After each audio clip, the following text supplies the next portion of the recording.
Hello and welcome to Lesson 1 of the Business English course, Essential Job Vocabulary.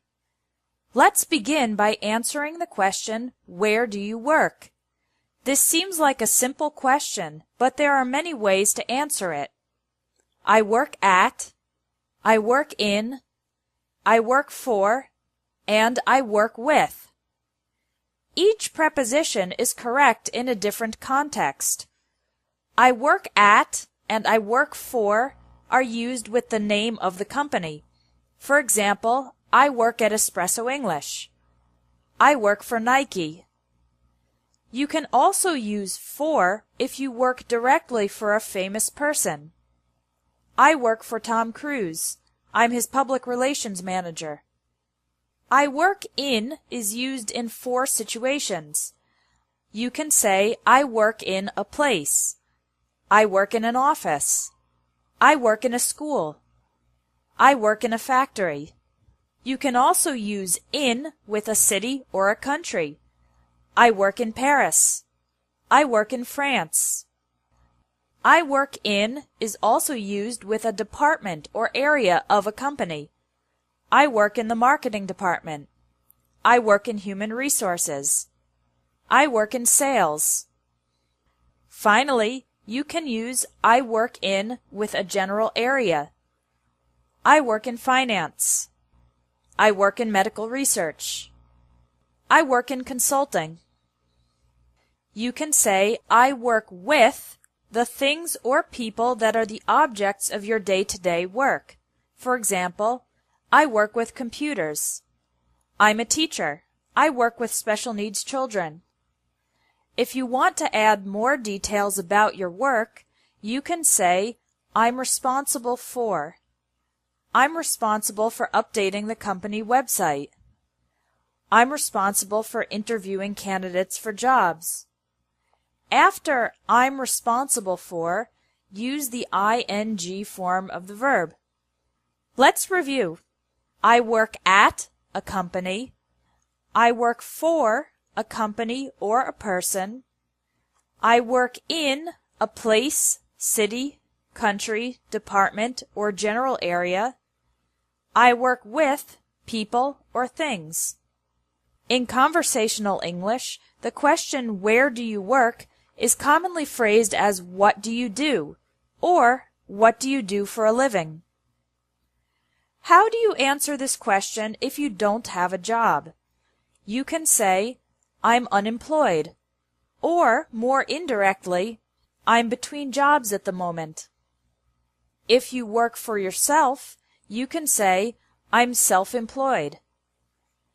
If you have your own company, you can say, I own a small business, or more specifically, I own a restaurant, or I own a graphic design company. Now let's learn some essential employment vocabulary. When you are officially accepted into a new job at a company, you are hired by the company. For example, I was hired by an insurance company just 2 weeks after graduating from college. When you're hired, you become an employee of the company. The company becomes your employer. The other employees in the company are your colleagues or co-workers. The person above you who is responsible for your work is your boss or supervisor. As an employee of the company, you earn a salary, money you receive regularly for your work. Don't make the mistake of saying win a salary or get a salary. The correct verb is earn.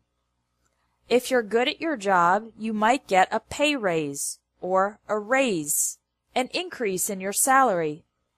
You could also get a promotion, an increase in importance and authority.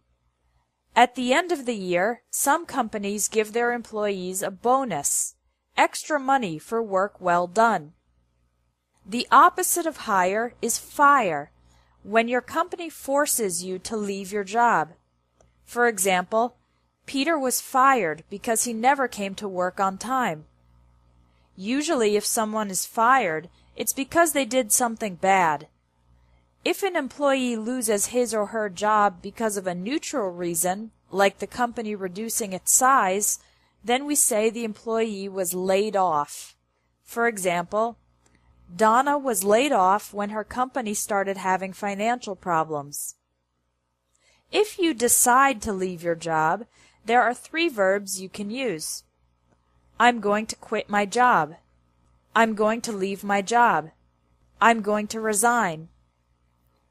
Quit is informal. Resign is formal. And leave can be formal or informal. When an old person decides to stop working, the verb for this is retire. In most countries, people retire around age 65. Let's review the vocabulary you learned in this lesson. Listen and repeat to practice your pronunciation. Hire, employee, employer, colleague, coworker, boss, supervisor, fire, laid off, earn a salary, get a pay raise, get a promotion, get a bonus, quit your job, leave your job, resign from your job, retire. Now you can take the vocabulary quiz to practice using these words and sentences. There's also a bonus quiz with extra vocabulary related to professions. That's it for Lesson 1 of the Business English course. Come back tomorrow for Lesson 2, Interview English.